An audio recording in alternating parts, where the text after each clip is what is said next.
Hi, everyone, and welcome to the Sania Farooqui show. Joining us today, we have a journalist from Canada, Kiran Nazish. She's the founding director of the Coalition of Women in Journalism, a worldwide support organization for women journalists. Kiran is a longtime journalist and has worked as a war correspondent covering Middle East, South Asia, and Mexico, among many places. She's also a distinguished professor at Brandon University in Canada.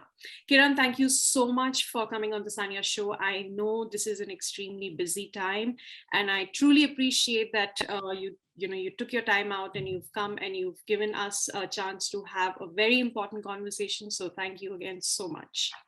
Thank you, Sania. Thank you for having me. And also, I have to say, it's after 2 weeks down, we were so busy with the Afghanistan evacuations. So now, literally, today is the first day I'm having, which is a little slower because the US has pulled out 3 days ago. Yeah. So thank you for having me, and I'm looking forward to this conversation. Likewise. So before we begin, I want to understand a little more about you. You've been covering conflict zones in South Asia and the Middle East for nearly 2 decades. What led you to become a war correspondent, and how has your experience been? And how has the world changed over the years that you've covered conflict?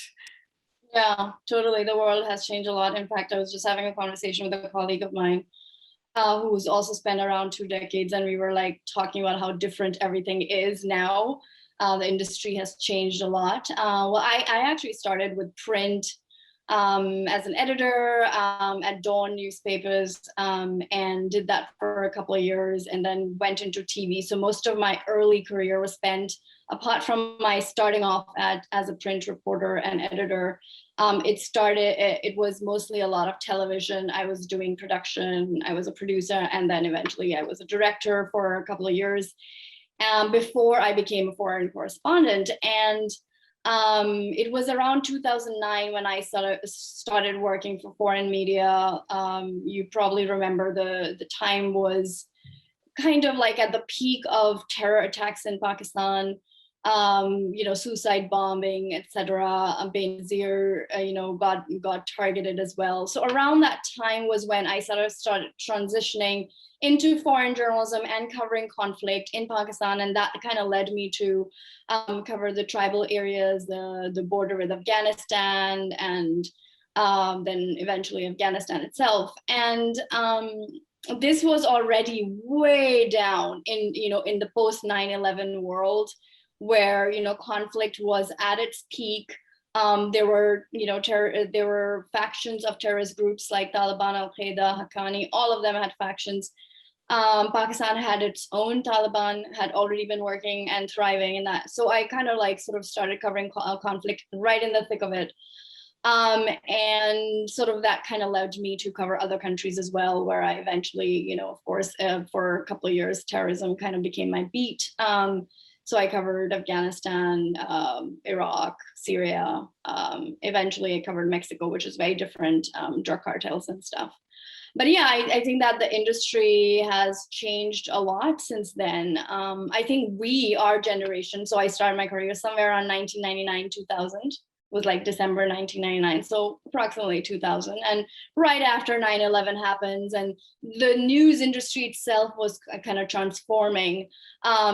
This is also around that time, in that decade, we're talking about the 2000s, in that decade, a lot of foreign media was, because of the safety challenges for foreign presses and bureaus, they were wrapping up their bureaus. Arab Spring happened right around that time, in that decade. So we saw a lot more freelancers and a lot more internet, BuzzFeed, Huffington Post, all of these things. They were changing how journalism essentially has been in this decade that we're in. So I think that I call myself old school.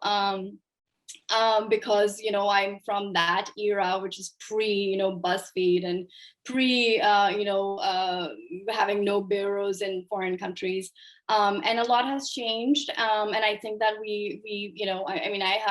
I had to adapt in the last decade, that I had to adapt to the new changes as well. But yeah, I think that journalism has become less safer for journalists. It's just fewer and fewer resources, fewer and fewer bureaus means less systems of support for journalists who are covering conflict. or any foreign countries, like journalists, in almost all the countries where you had like these regional massive bureaus, those becoming smaller and more freelancers working made the industry more precarious, and that sort of increased the safety challenges that a lot of times local journalists and foreign journalists both face.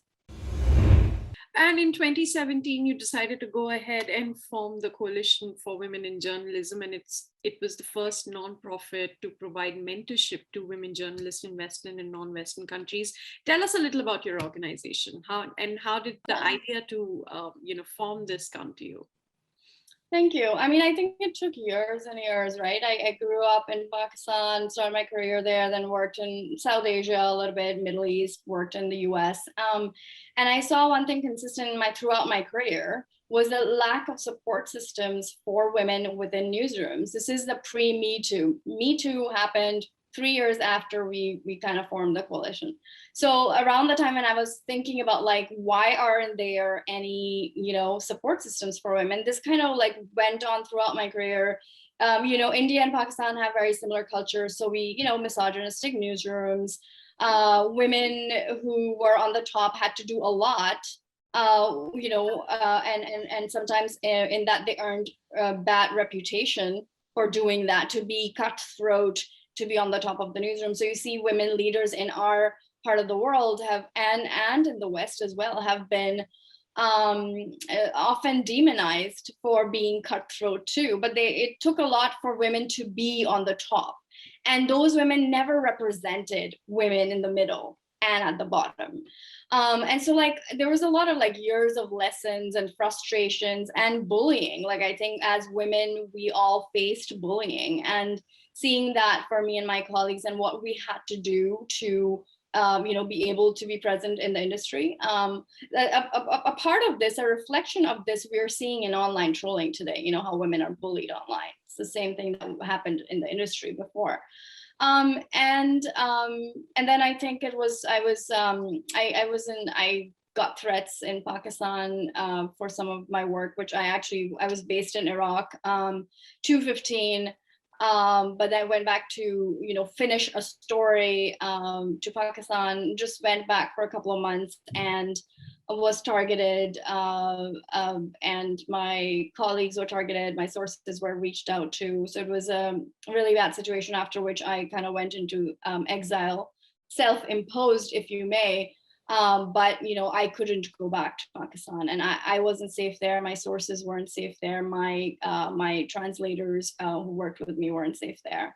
Got threats. They also got threats. So it was around that time. I was in exile. I went back to Iraq. We were covering ISIS at the time, waiting for Mosul to happen, but Mosul was kind of on a pause at the time. By the United States and by Iraqi Peshmerga. And I went through a lot of like emotional turmoil. I think kind of things started stacking up around that time. Being in an extreme environment on the front line, of ISIS, and just like the trauma started hitting. And I went back to New York and dealt with panic attacks, got some treatment. Around that time I started reaching out to other women who were senior. Before that, I had been at the New York Times, and some of my colleagues who were 20 years ahead of me in the career had Pulitzer Prizes. I'm talking about women in one of the best newsrooms in the world. And I spoke to them and I was like, how did you guys do this? And everyone said that we had to do it on our own. We did not have mentors. Mentors were for the men. And most of the times women never had mentors. And I was like really surprised. And that kind of like started the whole conversation of starting a mid-career mentorship program. And I do want to point out that our mentorship program is essentially for mid-career journalists. There is a reason behind that. After those conversations, I went to Mexico to cover Mexico for a while. Around that time, I sort of did a survey in Mexico, US, and Canada with 101 editors and reporters to find out how women were doing in their newsrooms. And we found that around 62% women never got any support, and they had stalled in their careers. 62% women in industry in North America and parts of South America had stalled in their careers after 4 to 5 years in their careers. So that means that when women journalists were arriving to mid-career, like somehow they were making it, and 4 to 5 years, they were stalled and they were either leaving journalism, they were facing trauma, they were, they complained about bullying, harassment. I'm not even talking about sexual harassment, which was also one of the huge elements that came out of in that survey. But we found that women, did not have support systems. So which is why, we formed the mid-career mentorship program, which essentially we launched it in 7 countries at the time. These were the countries where I had networks in. So we partner with different newsrooms. Like every year we open our mentorships twice a year. And this is for anyone who is mid-career and a woman or an LGBTQ journalist and seeks to get support from a mentor. And I must mention that these mentorships are not only career mentorships. They're not like taking a workshop on how to get published or how to pitch a story. It's more like a one-on-one relationship with your mentor who would guide you through your, emotional. Yeah. Okay, but your organization also covers press freedom in almost 92 countries, and you've managed to provide a very safe platform for women journalists and LGBTQ journalists from around the world. Tell us a little why you think press freedom has become such a challenge, and why are women regularly being attacked just for doing their jobs? So I will start with telling you something that is very important, and the reason why we formed it. Our work already, like we were already overwhelmed with doing the mentorships and the work that we did in the mentorship program. But then through the mentorship program, we also had like networks that we had built in certain countries where we were in touch with journalists who were like either part of our network or part of the mentorship program. These are 2 different things at the time. Now it's kind of like something very like in the same kind of arena. So everything's in the same arena now. Our networks sort of filter messages through which we learn what are the needs. So we started learning that some of our mentees and mentors who were getting attacked in different kinds of ways. So, one of our mentors, essentially her house was raided. One of our mentees was sexually harassed. In fact, she was raped by a police officer in Cyprus. We had like mentors and mentees who were getting attacked in different ways. And we were like, this is not being documented. A lot of times these attacks were not to be documented because of the challenges that women face, and they don't want to talk about, how they're being targeted because it affects their career, the stability, the network, and they don't want to, look insecure in front of their sources or the people they're working with. And even in the industry, our industries are so competitive. Yeah. Right? Like we need to remember the fact that women work in an industry in journalism. Men compete with us all the time. We are kind of on our own. And then women who have to, it's just very difficult, layers of difficulty. So we started finding that like when women journalists were getting targeted, actually one of the journalists was not in our network. She was abducted by the Pakistani agencies. And I fought for her case I'm not going to name any international organizations, but we tried getting the international organizations that work on press freedom to take these cases. And we kept on hearing no's in every occasion for months. There were cases that I literally went to everyone, especially the journalist who was abducted, Zinat Shehzadi. I fought for her case and no one wanted to take that case and even document her. And one of the responses that I got was, she's not a journalist. Now, as you know, that a lot of times women journalists work for local media in the Arab world, in South Asia, like it's hard to find English content that you can go online and say that that you can find out like their record of being a journalist, because they're writing for local media or they're radio journalists or they're TV journalists, and there's no content online that can be Googled, right? In English, especially. So we saw that like when women were targeted, first of all, it was not taken seriously. Secondly, there was all these arguments about whether they were journalists or not. Like the same thing that we hear in the Me Too conversation about, credibility of a woman. in an industry, in a profession. We saw that for women journalists, especially when they were not very prominent journalists, these were the most vulnerable journalists. These were the journalists who did not have access to resources from newsrooms. They did not work for newsrooms who were, that had the resources. As you know, local media has been suffering around the world. So we saw that women in our networks, or women that we knew about who were in journalism, were the most vulnerable, and they were easily targeted. And it did not make sense to me that, like, if someone gets abducted and it's because they are a journalist, that would not be documented because of some sort of methodology of documenting. So anyways, in December 2018, we launched our press freedom advocacy program, which essentially documents harassments, violations against women journalists. Mostly we focus on particularly the kind of physical violations that are taking place offline. So this includes everything between journalists getting targeted physically, physical assaults by police, legal cases. A lot of we have like a huge number of women journalists who are in prison in Turkey, Iran, Saudi Arabia, China. And so we document all of those harassments. We follow their cases, and we lobby when we can, when it's necessary, to lobby with allies in the government, but also like in the industry, in the legal area, sometimes with opposition members, like in Turkey and Pakistan. We've been able to work with people who are in the parliament and to raise the issue of safety of women journalists in the parliament. I also want to mention about the press freedom newsroom is like, now we are the only press freedom newsroom which covers violations against women and LGBTQ journalists from 92 countries.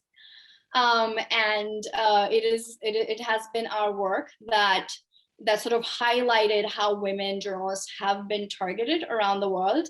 And we are happy to see that a lot of other international organizations that were ignoring violations against women and LGBTQ journalists are now paying attention.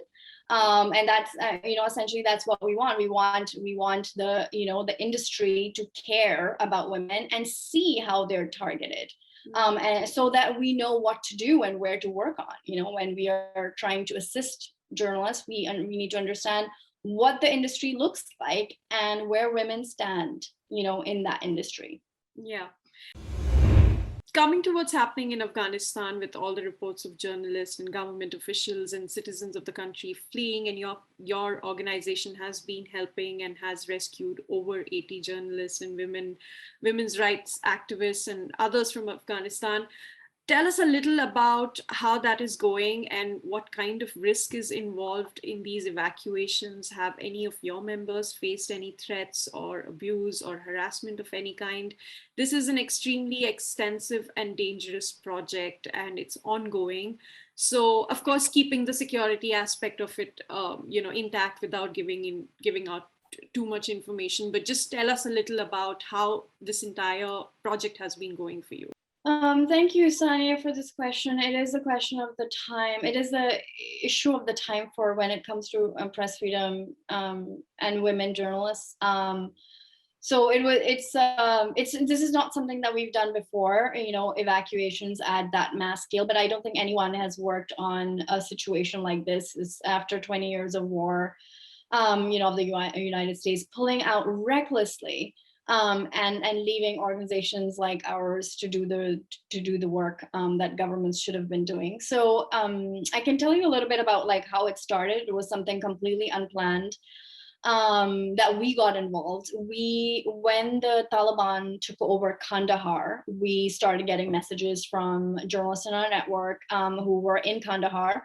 These were Afghan women journalists as well as foreign correspondents, French, American, and Spanish.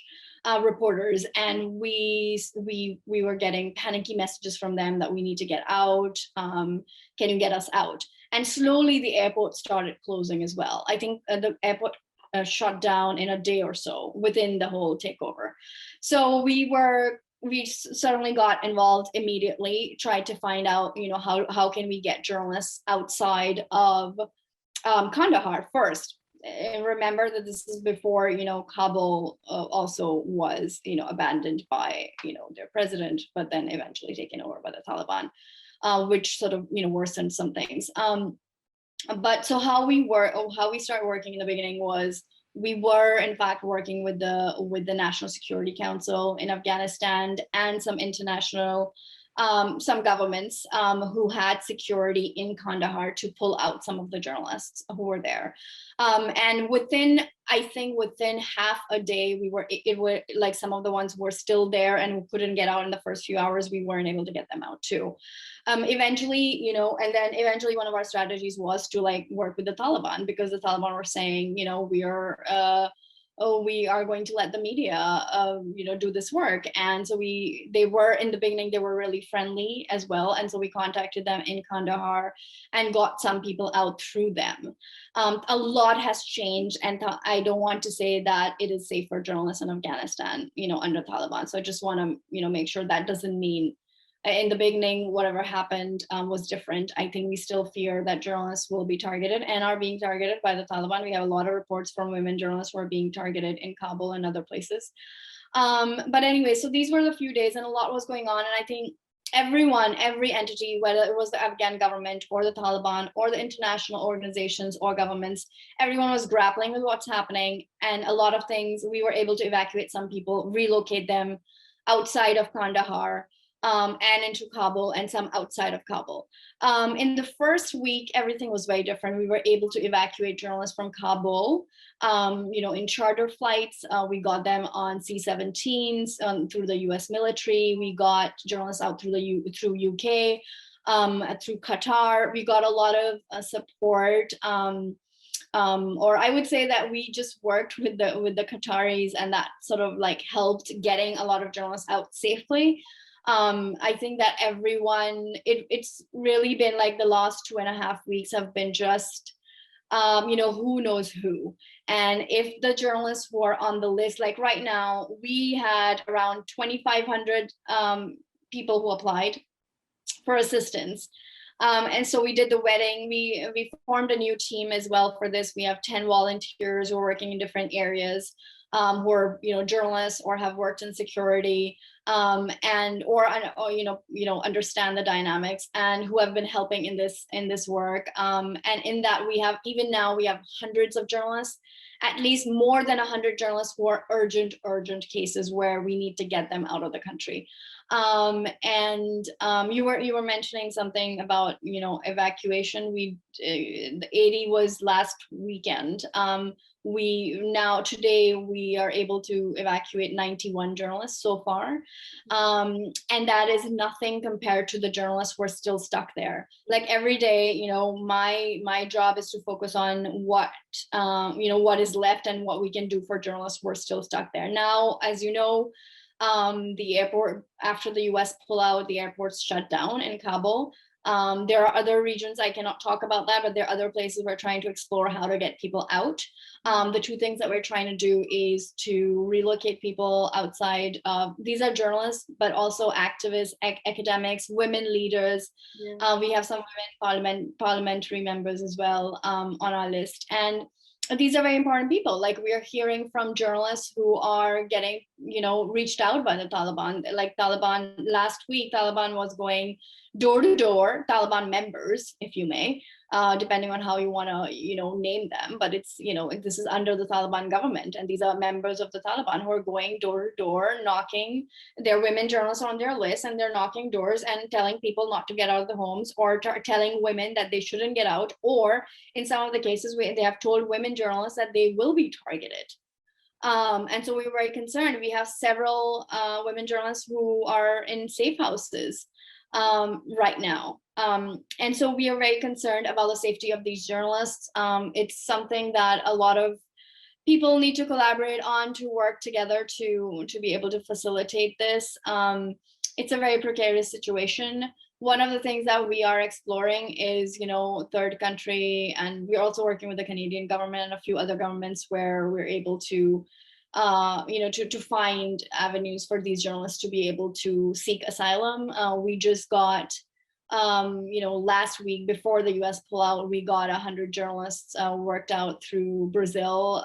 Brazil gave us 100 visas, which is helpful. We're trying to work with Albania right now and a few other governments, including Canada, to sort of find safe pathways for these journalists, but also to get them asylum in countries where they can live safely.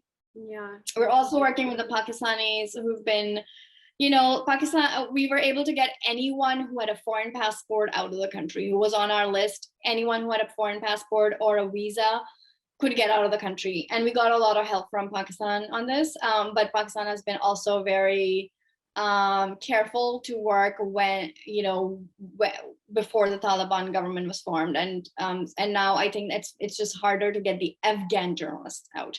I also want to mention, one of the core dynamics is also that Afghan journalists most of them don't have passports, and let alone visas. So, we've had so much difficulty getting people who had SIVs and visas outside of the country because of the security threat on the ground. Imagine the journalists who don't have visas, which is majority of the journalists. Like even now, every day I am getting messages, from somebody sending me we've been getting a lot of lists from other organizations as well. And just every day we're getting lists of new journalists or activists or women leaders or women academics who are stuck in the country. And it's a very precariously dangerous situation for these women. Another question is, what happens to journalism and reporting when it's going to be shut down completely? Who's going to tell the stories from there? What information are we going to get? Foreign journalists have left. The local Afghan journalists are not allowed to come out or step out or report or cover. They're all under threats. So moving forward, what we want the truth. What version of truth are we going to get, and from whom, and who's going to be backing that? That's also another question that we must all answer as we see what's happening. I think, Sania, the answer is in your question, right?